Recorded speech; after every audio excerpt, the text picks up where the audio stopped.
Okay, ladies and gentlemen, welcome back to another episode of In the Eyes of Truth. Back with us is Pascal Lottaz. He runs, if you don't know about this, I hope you do by now. He has his channel Neutrality Studies. If you haven't seen in Neutrality Studies, I highly recommend going, looking up on YouTube. Lots of episodes, lots of interesting people, lots of interesting themes. And unfortunately, these days, neutrality is probably the least what anybody's talking about, as everybody seems to be warping up at an incredible, insane speeds toward a big war, at least in the West. Pascal, what are you seeing right now? I mean, is the trend abating any, or is it just picking up speed? Well, um, I would say that the one person who keeps talking about neutrality is actually Vladimir Putin, and the Russian diplomatic elite in general who say like, look, you want to go to a peace agreement. A peace agreement goes through a neutral Ukraine for the last 3.5 years. Actually, 4 years more or less. The Russian side has continuously said we need a neutral Ukraine. The timeline here is quite interesting, actually, because I looked at that in detail, right? There was this very interesting two draft treaties that the Russians sent in December 2021, right, Hmm. to Washington and Brussels, and there they outlined the a cooperative security agreement and the status of Ukraine, and they didn't mention the word neutrality, but they described it in all but its name. They said it's no member of NATO and so on and so forth. The same thing that they're saying now, but they didn't say neutrality. Then the approach fails. The West just throws that out. Then February comes and the Donbas region starts to get even worse, right? With the Right. increase of shelling and so on, and the special military operation starts. And simultaneously with the start, the Russians also start negotiating. First online, then in Minsk, and then in Istanbul. And by late March, early April, we're at a point where we almost have this document signed, and we know by now that this document actually includes the word neutrality. Ukraine has to be neutral and non-aligned and demilitarized, but not completely demilitarized. I mean, so on and so forth, including the security guarantees that Russia was willing to accept, but only if it itself is also a guarantor, which is something that is ridiculed by the West. It all came to naught because the West said, let's fight, and convinced the Ukrainians to fight it out. So the Russians had to withdraw to a certain point, went into this war of attrition, which then for 2 years ground all and anything the Europeans could throw at them or NATO could throw at them down. And now we're at the point where Russia is moving forward, right? Slowly but steadily, and with really deadly precision, and which is why it's such a horrible meat grinder, this entire affair. And still now, Vladimir Putin says the future is a neutral Ukraine. And so, in this sense, I would argue that, and I hope that was the question that you were asking, Yeah. that Yeah. this neutrality issue is anything but over. The question is, at which point will the Western powers, especially the United States, accept that that the options are not that many. And that instead of losing Ukraine completely, it would make more sense to have a neutral rest Ukraine that then is still friendly to the US and to Europe, and maybe even becomes an EU member. I mean, whatever is thinkable that is not against the direct strategic interests of Russia. When will it seep through that that is the best outcome, and that they would pursue that and finally tell the Russians, okay, fine, good, let's work on a shared space. The Right. Russians never said they want to Ukraine themselves. I mean, Vladimir Putin in his recent speech in in China. I think it was after the forum actually, or after the SCO meeting. I forgot, but he stood there and he said, "Look, the security, and a shared security of Europe on our country, of course, includes security for Ukraine. Uh, Anyone who still says that Russia works on destroying Ukraine has never ever actually listened to what the political statements of these people, including also Mr. Lavrov, are. And this is where I just keep shaking my head and wondering when are you finally going to pick them up on their word if that's what you want. But that's where we are. Oh, actually, now I remember it was Vladimir Putin speaking to the other SCO members, Hmm. because in front of them he also needed to explain that, the what Russia is looking for in order to contain and manage that conflict, which I think he got across successfully, as nobody berated him from within the SCO members about what's going on. Do you think, that's Ukraine, but it seems like, well, the U.S. seems to be working overtime to set as many fires aflame as possible because we've got U.S. and Latin America, we've got the U.S. Middle East, Africa. Well, that's more the French and Sahel still trying to play their games, and then you got East Asia closer to where you're at. The again with the Japanese, they're trying to use them on China, on North Korea. Do you see any movement toward things calming down in any of those areas, particularly East Asia? I mean, the place I see it calming down the earliest or maybe the most is actually East Asia, Hmm. because, and I'm saying that just because we haven't seen escalation, which is already in a weird sense a form of de-escalation from Washington if you don't make things worse than they already were. I mean, we haven't seen any dramatic movements in or about Taiwan. It's relatively calm. We are not seeing that they're trying to ram down new military agreements, the throats of the Japanese or the Koreans. It's more like, okay, we continue what we're doing. We just this week we saw the something that looks very much like a color revolution in Nepal. Although I Yes. must say I have no idea whether it is or not. It just has all of the smell of it coming right after Mhm. the India-China rapprochement, and kind of like, putting a foot down and now having a more or less, Beijing friendly prime minister ousted, and the government out. So, but I don't know. I have no concrete clues about that. It's just one of the things I wonder. And then of course we see what's happening in with Venezuela, right? And most people agree that the Iran affair is also not over yet. Right. So the United States, instead of strategically focusing its forces, seems to be doing the opposite and just like branching out everywhere, except actually for the Pacific, where I just don't see indications for a buildup, other than what was already there. But I seriously wonder whether this entire Venezuela business is whether Donald Trump actually means to do something there. We are seeing this new strategy of the United States to pretend to want to do diplomacy just in order to get political leaders together and then blow them up, even in friendly ally nations like Qatar. But they did that so several times now in Yeah. many places, Yes. including they tried in Iran, and they did it with Yemen, and they did it I mean, in all of the Middle East or West Asia. They are doing that, and I wonder whether this might be the same strategy gonna go forward with Venezuela. I mean, it's a completely new approach, a very frightening approach toward trying to have a regime change, right?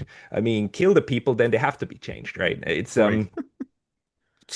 but so similar things we haven't seen yet in Asia Pacific, and I'm quite glad we haven't. So, but it's probably just a question of time until it comes, because it seems That's a that horrible the thought. idea of the U.S. is that whenever you get stuck, you double down somewhere Right. else, and Right. you Yes. you Yeah. manage to get yourself stuck over there, so people still talk about that one instead of the first one, and that at least for the last 20 years, that seems to have been the strategy.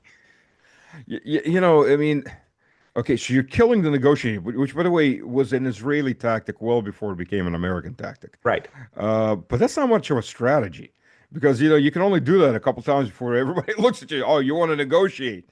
Okay, get the military up and running, and Yeah, but the beauty of that tactic, and of course I don't admire it. It's just diabolical. Is it that is. then if the other ones say like we will not negotiate with you because we know you will kill us, If we do, then you can claim they don't want to negotiate. Therefore, we have to go to war. That's what we have our Department of War for now, right?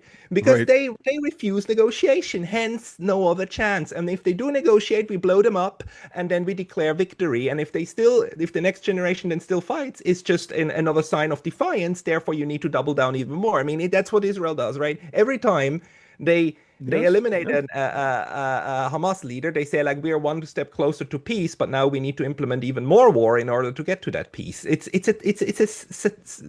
a really diabolical logic. But Yeah. the people who are already mentally in that prison, it works on them. It just like it's a contradiction in and of itself. But the people who already did the buy-in, they'll go ahead and they'll tell you, yeah, look, it's a proof that we are peaceful by blowing up the leadership and not the people. And if then the people don't want to go along, it's proof that the people need to be bombed too. Period. I think in the Israeli case, it's the matter of we're closer to peace because we've just killed a few more people of the people we want to exterminate to begin with or drive Yeah. out. And it's the people who are needed in order to get to a peace agreement. This is why Yep.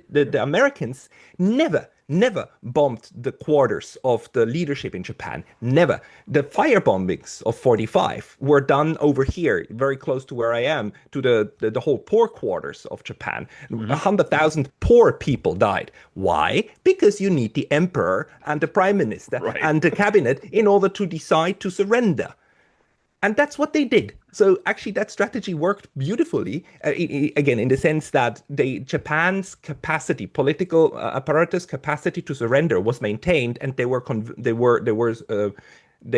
in the end convinced that they had to surrender, but that had less to do with the firebombings and more with the entry of the Soviet Union into the war. But that's a different story. The point is, the political decision-making apparatus came to the conclusion that surrender is the only thing that will preserve Japan as a nation. Hence, they surrendered. Even the nationalists at that point understood if we want a Japan that's left for us, we need to surrender. And surrender they did. Now, if you blow up these people, and kill them, and all you leave over is like the military, disjointed military commanders and so on. You're setting yourself up for a forever war until the last one of them is dead or the last one Yeah. of you is dead. So what Israel is doing is it's making sure that a surrender of Hamas does not happen. It makes sure that they are incapable politically, that they're so disjoint. Hamas is so fractured that surrender is impossible. Hence, you could maintain the ability to say that you need to fight until the last Hamas is dead, or the last Palestinian driven out of Gaza. And both of these are, of course, the objectives of the Israelis. Yes. Honestly, I don't. I think at this point, well, first of all, it says a lot about Hamas itself, considering they are fighting an enemy that's out to genocide them, or at least ethnically cleanse them. On the good scale, it's ethnically cleansing. On the Yes. bad scale, it's out and out just The corpses. best outcome Yeah. is only ethnic cleansing. Right. But we've gone so past just only ethnic cleansing to begin with already. But it says a lot about the leadership that they're willing, after everything that was done, they're still willing to try to negotiate, try to go the peaceful route. Well, it's the same as with Russia. They have no other choice. I mean, what else do you do? Yes, you fight, but you're fighting already. So you have to, at some level, engage in some form of diplomacy, even if it's not direct, in order to try to support the war effort, right? Because the outcome is a political one that you wish. The only one that has a purely military wish for an outcome is actually Israel, because it's the ethnic cleansing or the complete genocide. I mean, the emptying out of these lands, right? You need to Right. get these 2 million people from Gaza out of goddamn Gaza, whether they are dead or displaced. They don't care that much about that one. And then they will have to do the same in the West Bank. The problem is you have a plot of land and you have undesirables in there, about 5 million. Because if those 5 million became voting citizens in a combined state, in a democratic Israel, well, you wouldn't have the ethno-national state you want. So they are fighting for extermination, whereas the other ones are fighting for the right to remain and the right to be there, which is, as if you conceptualize it as a right, it's a political endeavor. Hence, you need to Right. talk to the people who try to take that away from you. And the same is the case with the Russians, and actually the same is the case with the Ukrainians, which is why the Ukrainians also would have, of course, have an incentive to negotiate. The problem is that they are at a very, very, very short leash from Washington, and as long as Washington doesn't say, okay, fine, we will help you to contain your ultra right-wing nationalism, make sure that you don't get strung from a tree, that won't happen. Speaking of ultra right-wing nationalists in Ukraine, the interesting thing that's been coming to light lately, first, there are Russian partisan groups working inside Ukraine from ethnic Russians that live in Ukraine, who are, by the way, the first people that are being rounded up and thrown on the front. But now there are Western Ukrainian nationalist partisans working, and they're working hand in hand with the Russian partisans because I think they figured out that that's the only way they get to survive this in the end, and not get to be sent off to the meat locker. So it's Yeah, you just see how war is always a political process, right.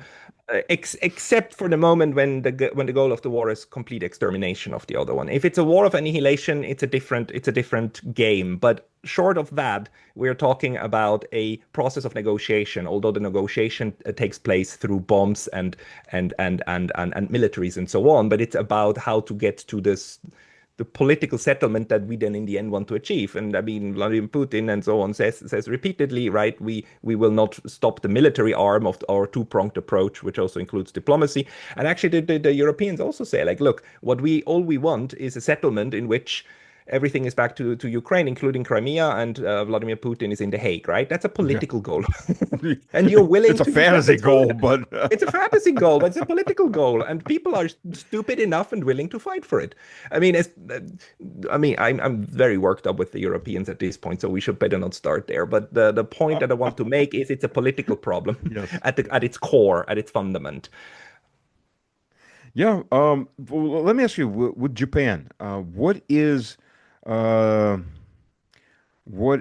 the opinion or the mental state of the Japanese people? Because the Americans, I mean, one, the Americans have been rewriting history books for quite a while. Because if you read the history books, you can't really tell who dropped the nukes on Japan. Sounds like the Soviet Union nuked Japan. It seems like a lot of the youth actually believe that, as incredible as that is.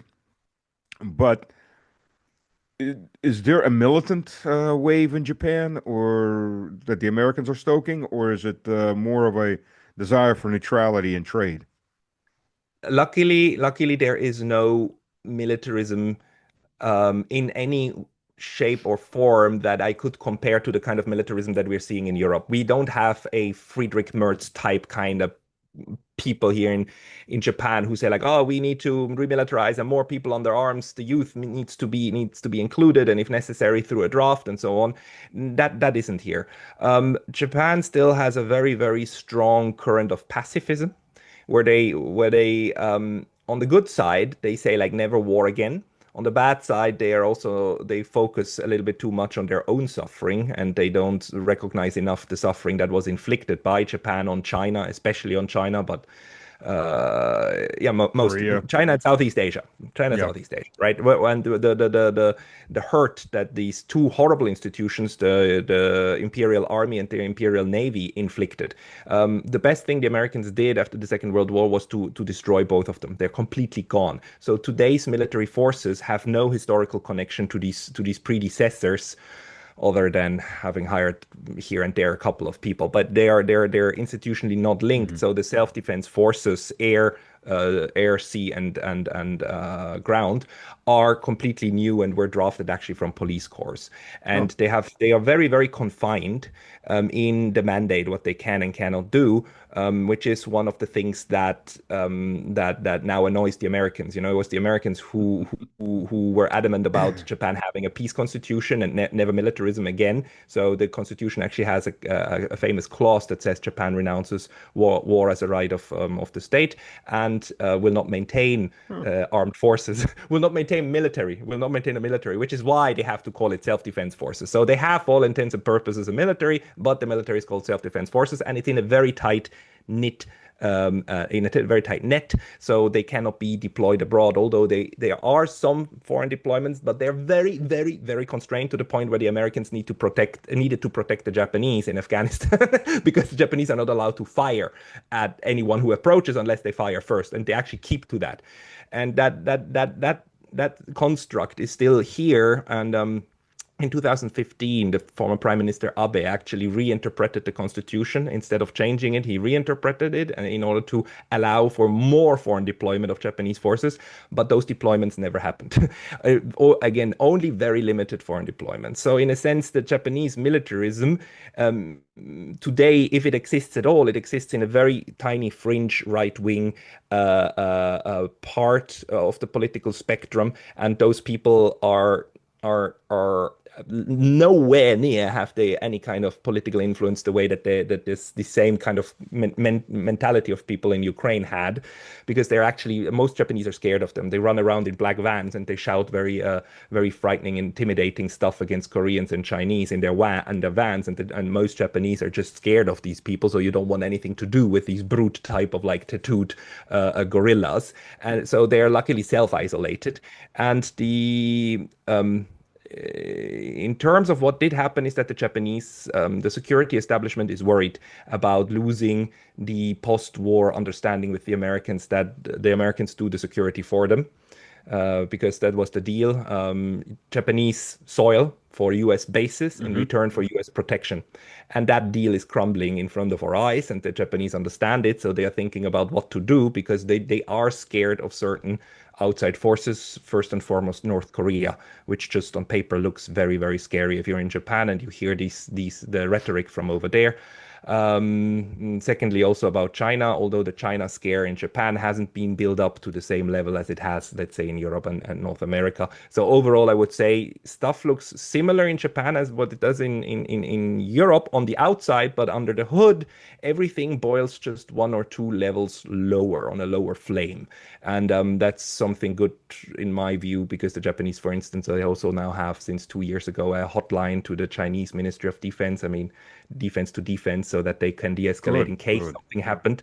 They can pick up the phone, and they still have like top level of the bureaucratic level talks every year Hmm. of even though they are not happy with each other, but they do talk, and they have the diplomatic bilateral ties in order to well manage, I would say, their relationship, and potentially also something if something should happen with Taiwan, God forbid. That always amazed me.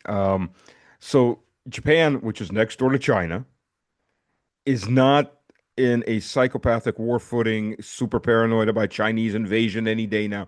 Europe, which is on the other side of the world, has no borders, nothing even close to China, is on a rampaging crusade that China is bad and we may have to go fight China. Yeah, but It's just insane. It's absolutely insane. that simply has to do with the fact that Europe is gripped by a psychosis. It is a mass psychosis, and I would say this psychosis also still has to do with COVID.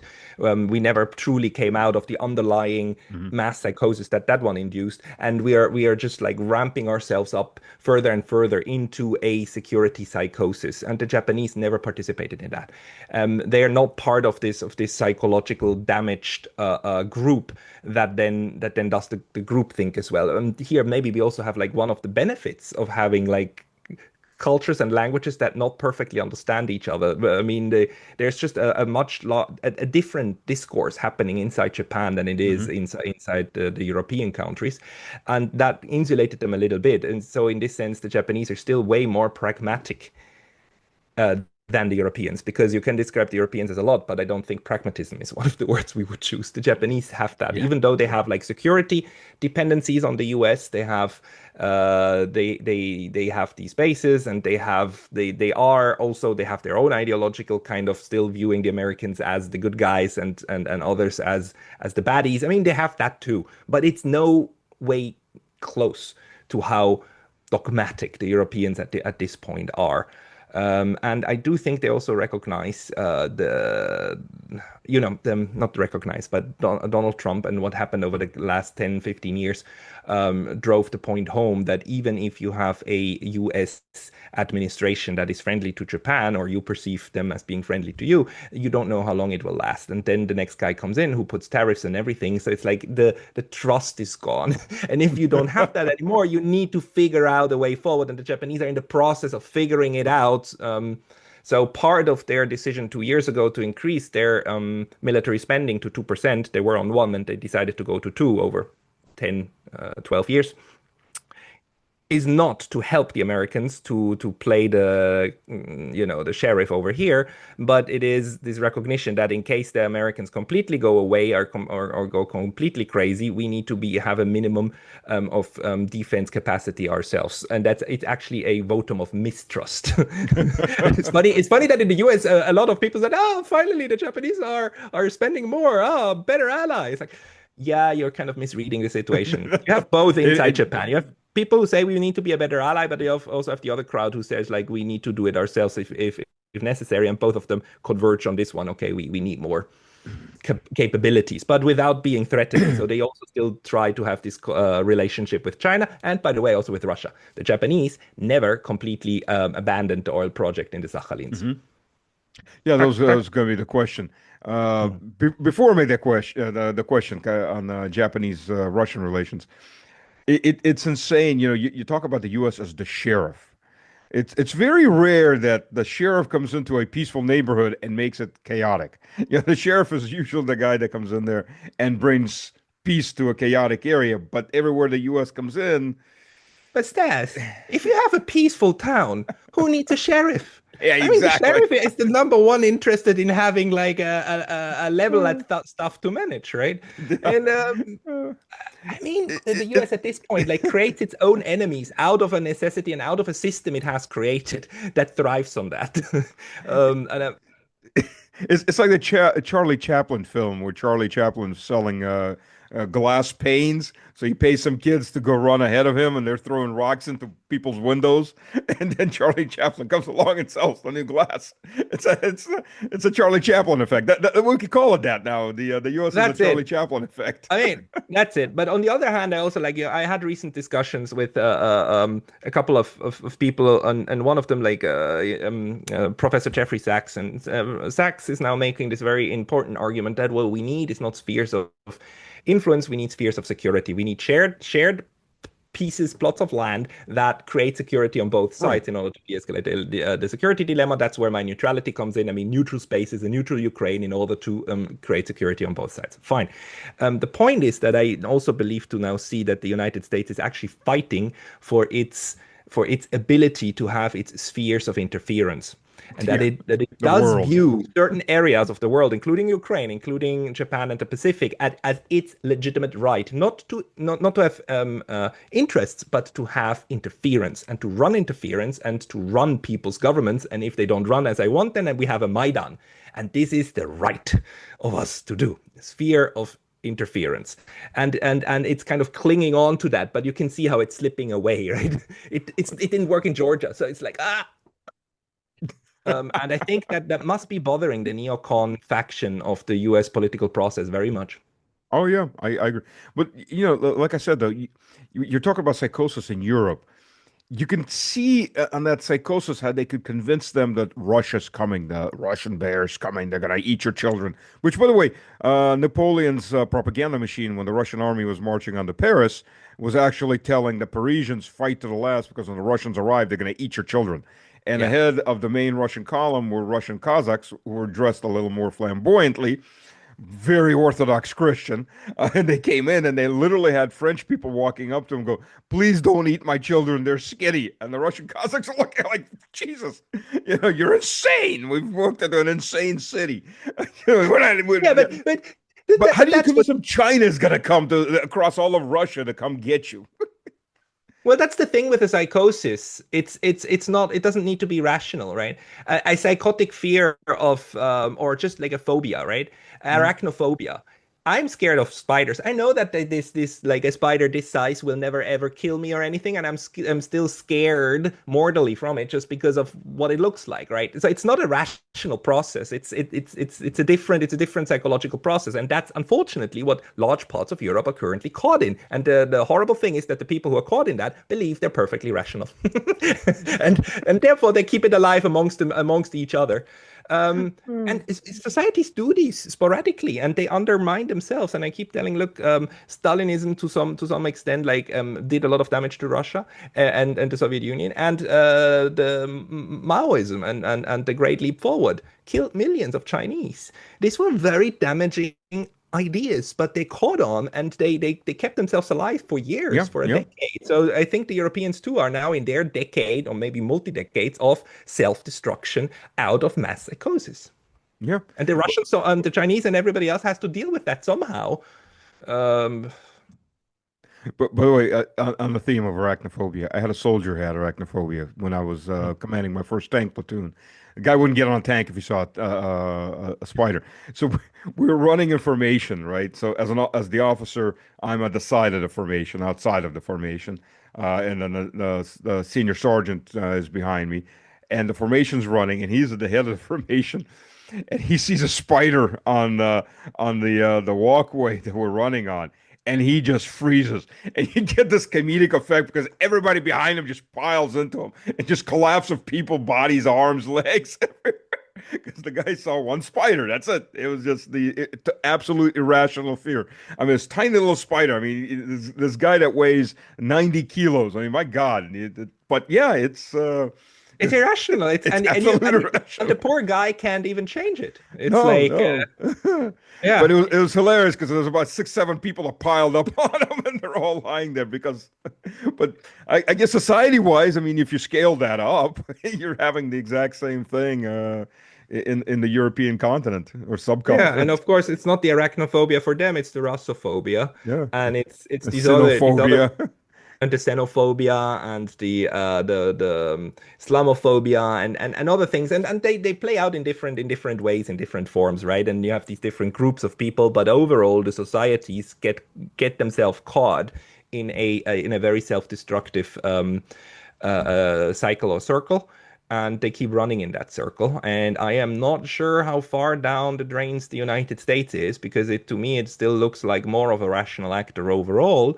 But if you look at the most recent, like the assassination of this kid, Charlie Kirk. Charlie Kirk, and the other political assassinations, and the way that the Trump deploying national guards to these different cities, I mean, this doesn't look very healthy to me in terms of a political construct. But we'll see. Yeah, the US, there's two different levels there. There's the societal split and polarization, Mm. and then there's the deep elite. I don't know to call it a deep state, but it's the deep elite who are very on cue and on point. And I won't say it's a psychosis, but it's a mix. I think, in my opinion, it's a mix between cold-blooded rationalism, well, their rationalism, and messianic fever. You know, we're going to Yeah. dominate the world. We're going to have to kill most of the world to dominate it, but okay, no problem. Oh, we failed here. Well, we'll shift over here and do it again here. Oh, okay, and then we'll shift over here and do it again here, and so on. So it's great to hear that Japan is resisting the infection, if you want to I call it that. I believe it is, because one thing I believe is in Japan different than in Europe, which is here you have a stronger sense of nationalism, and this is not the bad type that leads direct to Hmm. militarism. It's just the type that leads to self-preservation. You Yeah. don't want to give yourself up into the larger collective, which the Europeans are currently in. So they fight for the greater good and whatnot, and Europe is defended by Israel in the Middle East, in West Asia, and is defended in Ukraine. The Japanese, they just don't think in those categories. It's more like, how do we make sure that we are fine in Japan because we're responsible for Japan. And Yeah. it's a kind of a sane approach, I would say. So we're not entirely in the same like mental trajectory. Although, I mean, things can go wrong here too. Don't get me Right. wrong, especially because of these goddamn military bases. The United States wouldn't need to play a lot. in order to embroil Japan into a war with China. Right, right. If you shoot at Chinese ships from Japanese soil and make it a military necessity for China to shoot at those outposts, you automatically shoot at Japan, which means Japan somehow needs to respond. So you can see how this action reaction chain can be set off very, very easily. Well, I don't know. Do you actually shoot at Japan? Because I'll tell you this, by the SOFA agreement, the Status of Forces Agreement, all American bases are sovereign American property. It's little America, legally wise. So you're not really, when you're hitting an American base, you're not hitting Japan, Yeah, legally wise. I mean, true, right, it has to fly over Japanese airspace, but you're actually hitting, it's like an embassy, just with lots of true. weapons and troops. Yeah. But Yeah, yeah. No, so you're I don't know. absolutely right. But it would be a moment when you really would test the Japanese government. I mean, it's just Right, like right. politically, it would be very difficult for Japan to say like, fine, our Okinawa was hit, or the base in Okinawa was hit, and maybe even one or two Japanese houses burned down on the way because like precision. Right. um and then still say we are not going to be involved. I mean that this will be the ultimate test, whether Japan goes the neutrality route and says like we're not part of this, do it yourself, or whether they will just go like, okay, now we have to live up to the goddamn alliance and cheerio, here we go. Yeah. Eh, eh, but I don't know which way it would go if that happened, but it would be easy to provoke a really dangerous situation for Japan, where things become existential to them and to the politicians in power. But dying for Taipei is not something that will gain you any traction in Tokyo. I tell you that. Well, two questions before I let you go, because you know, first of all, so what is the Japanese view on Russia? We've talked about the Japanese view on China, the Japanese view on Russia. As far, I mean, I know the disputed islands. That's one issue, and that's not going to go away because Russia's not going to give them up. Yeah. Japan isn't going to give up the issue. But overall, as a culture to culture, or as a state to state, as far as the threat of the bear or anything of that sort.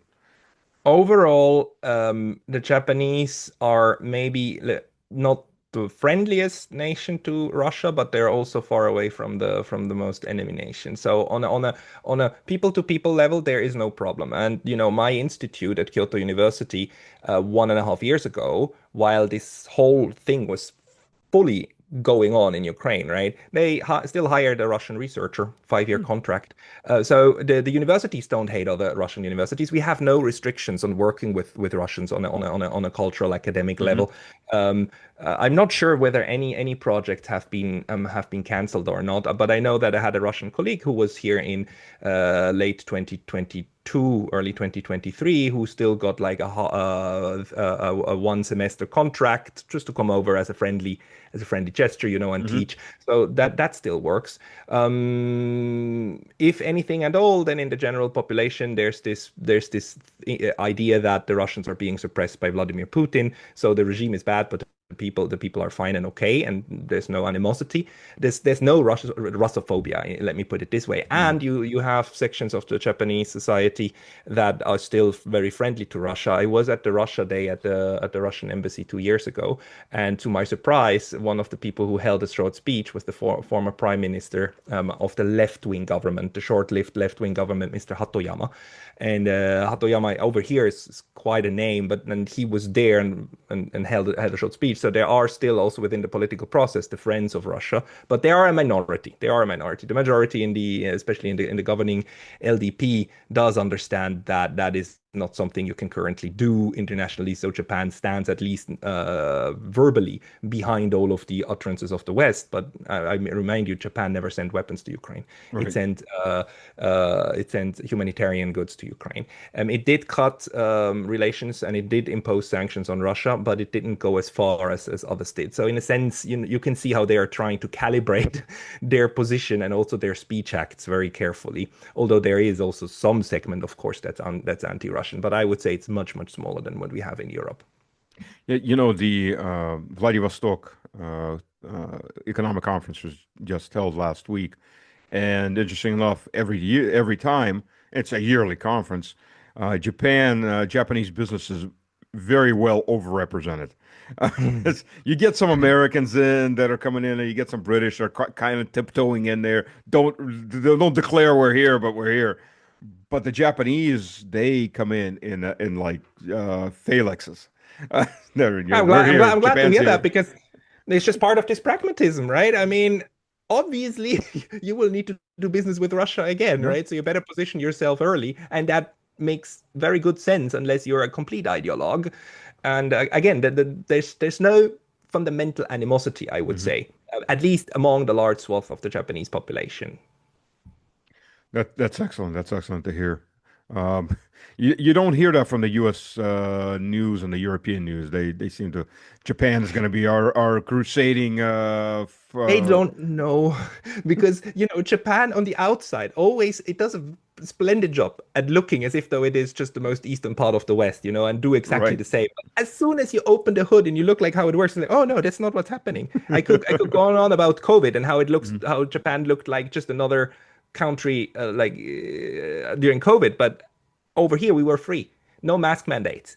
Not even a mandate. Not even a mask mandate. No, no, no, no, no immunization mandate. None. It just to the outside, it looked as if it does the same because it kind of uses similar language, but then does something different. So Japan is interesting in that regard. And by the way, Vladimir Vladimirovich never did get his Nobel Prize for biology because he did cure COVID.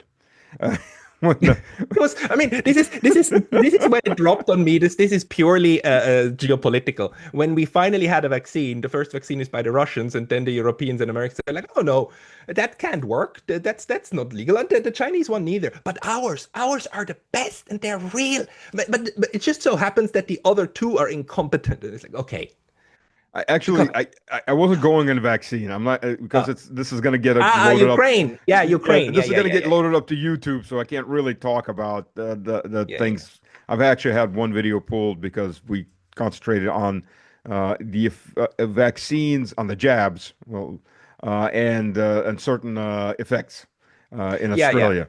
Uh, But yes, on Ukraine, because the moment yeah. this all started, True. True. COVID just And evaporated. And to tell you the truth, I thought it would be COVID would be ended by a war, but I thought it would be war with Iran. What I didn't see coming was that it would be war with Ukraine. But you're absolutely right.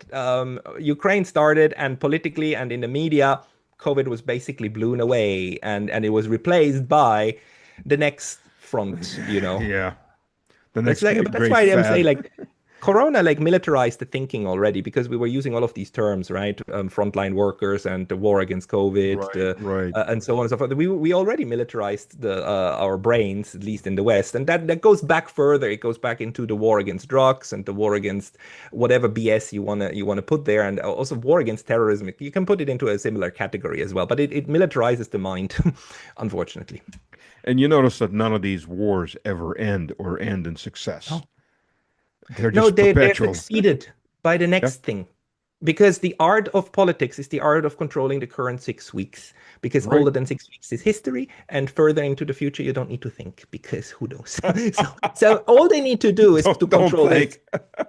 Yeah, and look at how Israel is now doing its thing. It controls the current 6 weeks. Yeah. It's now losing control over the current 6 weeks. You can see it in Europe, and this is going to be an existential threat for them Oh because yeah, they're yeah. losing the narrative finally Absolutely. after 2 years of genocide. Oh Yeah. yeah, absolutely, absolutely. Last question before I let you go. Japan, okay, we know Japan is a very well nationalist again from a good point of view. There's ultra nationalists and there's nationalists. The nationalist wakes up and goes, I hope all the children in the world wake up and they want to be just like us. The ultra nationalist wakes up in the world, all the children that aren't us are subhuman scum, and we have to either drive them out or keep them out or destroy them. That's the very, very sharp difference in Yeah. Yeah. mentality, Fine. even though the title has nationalist in it.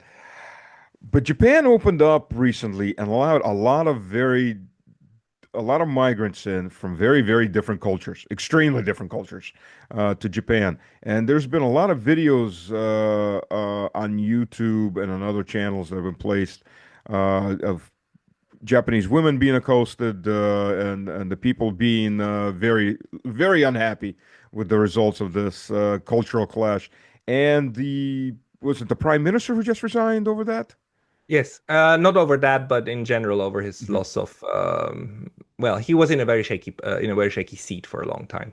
Um, Why was it actually done? I mean, and did they understand that it was going to cause cultural issues when they did this?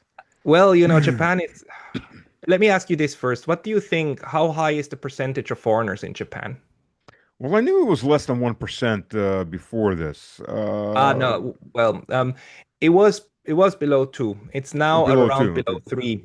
Hmm. But in Switzerland, for instance, the number of foreigners in the country is at around 24%. Like Wow. European states Seriously, are very 24. high. Yeah, but that includes the Germans and the French and so on. So, Ah, I mean, the with foreigners, asterisks and so on. the other But foreigners. but but still, foreigners, I mean, people, Right. non-passport holders, right? Okay. Um, Okay. Japan is very, very low. At the same time, Japan also has a reproduction rate of 1.2 or slightly Yeah. less. You need 2.1 to keep the population Right. stable. Right. You do have signs like help wanted here in most Hmm. shops, in most restaurants. So Japan has a labor shortage at the moment, and it had problems with labor in different sectors for a long period of time. So the question was like, how do we incentivize some immigration, but not too much, and the right kind? And they did try to rekindle these visa schemes that they had. And Japan is extremely popular, especially with Southeast Asia and with China. So we have a lot of there's a lot of Hmm. immigration from China, which makes sense because Right. it's an easy barrier to overcome, like linguistically and culturally and so on. And what we also saw is there are cases of foreigner violence and like also criminality, but these groups are extremely small. So one of the groups that stirred up a lot of a lot of talks is a couple of Kurds in the north over here, and this group is a couple of hundred people, but they stirred up enough problems that they got a lot of media attention and media focus, and that then in turn also again like leads to the rise of right-wing parties. The biggest one of them now being responsible for a change in the visa status. So Japan is now making the visa for entrepreneurship visa more difficult to obtain, Hmm. which though will put a stop on certain immigration from China, not on the other ones which came through different routes. So in a sense, I don't think Japan acted against its interests here. It's more like you need to square a circle. Your Yeah. population is going down and you have stuff that needs to be done. And yes, they try to go through automation and so on, but there's only so much you can do. And certain type of immigration is helpful and does help the country.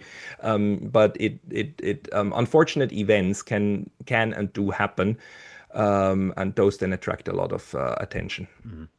So it's not on the level of what we see happening in Europe and in other areas where you basically have entire separate societies forming and separate Well, legal systems forming. Well, as a foreigner in Japan, I tell you, separate societies form very quickly. It just Mhm. naturally happens that you flock together with the same people. So these Kurds flock together, then the Chinese flock together, then you have Chinese schools and Korean schools. It just happens. Just Mhm. like, we white people from the West, we don't call ourselves, of course, we don't call ourselves immigrants. We call ourselves expats. And the expat community is a real thing. And that's the Yeah. same. There's just a flocking together of the same people with the same background, and then they create their own schools, and they do have their own ways of doing stuff, and you can interact almost entirely with each other without interacting with the locals. And it's a sociological phenomenon that keeps popping up time and time again.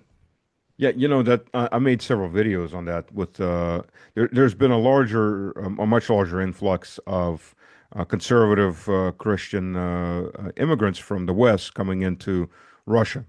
Uh, Right. and the difference, and the big difference is, when well, first of all, there's a lot of Russian Germans coming back, especially now that Merz has declared that the Russian Germans are Putin's disposable spies. There's 8 million of them. They're 20% of the population, but they're now well, I guess what's the population of Germany? I guess they're 10, 12% of the population, The but they're 80 now the million, I think. scapegoat of the hour. So they're moving back, but they have ties as it is. But then you have a lot of Germans have started, actual Germans are moving to Russia. But they're moving, from what I've noticed, a lot of when they move, they assimilate relatively quickly. And then Right. they have for generations. But then when you get the Americans, particularly, or some of the English, but particularly the Mm. Americans, we're expats. Well, okay, Yeah, you're either expats or you're immigrants because it's a whole yeah, different mentality. If you're moving here to live here and raise your children here, you're immigrants. yeah, And that's one mentality. If you're coming as an expat, you've come to work here for a while, party it up, and then go bye bye. I don't need to assimilate. I don't need to learn your culture, and I'm not going to stick around. I'm leaving. The door is always open. So it's an yeah. interesting mentality that as you said, that the expats. Yeah, it is, but don't underestimate. There's a lot of groups of others as well, right? Who think that they're just coming for like a couple of years and then they're Mhm. leaving again, and then they tend to stick around. And if you immigrate into a country and if you intend to stay there, the proper integration, as in assimilation, usually takes 3 generations. The first one is the one that will always say like, oh, but at home. The second one will be the ones like, oh yeah, we go back to visit grandpa, and the third ones will be the ones who then have no more, who don't speak the language properly anymore and everything, who then molded into the host country. That's just how long it takes because you don't forget where you're coming from. With Russian in Russia, it takes about 2 generations. Actually, it starts if you stick around. If you notice, people have stuck around more than 10 years in Russia, they're already particularly assimilated. And I've And that's a talked to good thing. people like that when they go back. I have a French friend who's got Russian citizenship, and hi- so for a while he was thinking about going back to France. I was working with him on the same company, and he was talking about going. I'm going to go back to France. I think I'm going to move back to France. Like, you can't. It's not going to work out. Like, you're right. Last time I was in France, all I did was defend Russia from all these other people, and they were just annoying the hell out of me. And I was like, you have now become Russianized. So, Yeah. but that's the first generation. The second generation, if you look at them, yeah, they're ethnic. Well, I won't say they're ethnically. They may be partially ethnically, but they are culturally very assimilated. Well, Because we that don't that have that that also racism, that based in built-in racism. that also speaks for Russia, this ability to basically make foreigners also feel welcome. I mean, I'm speaking from the experience of Switzerland, and Switzerland is very unfriendly to foreigners. Mm. Not because I mean Switzerland. It's just tough not to crack. It's tough to make Swiss friends if you didn't grow up, if you weren't in the same school with them. It's Mm. not that Mm. easy. Especially with the German speaking part. Maybe on the French speaking part is a bit different. But I mean, assimilation and integration is a process. Right. So and because that's difficult, these alternative societies form very easily, very naturally. And actually, I'm part of a society that speaks mostly English over here, right? Although I can integrate with the Japanese and I do have good friends, but you feel how this works, and that you have these different levels, and that to the locals this looks disturbing is utterly understandable, especially if you have then societies that you don't understand and they maybe even behave criminally, or some elements of them Right. behave Right. criminally.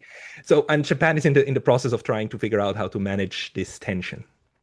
Which is interesting. Yeah, very interesting concept, especially with a society that's so homogeneous as the Japanese society. I guess the power of the Russian society is Russians are 86% of the population in Russia, and the other 14% are 180 other ethnic groups and races. Well, there you go. So, You've yeah, got a national necessity to being open towards the others, right? And I guess that helps. yeah, Um, yeah.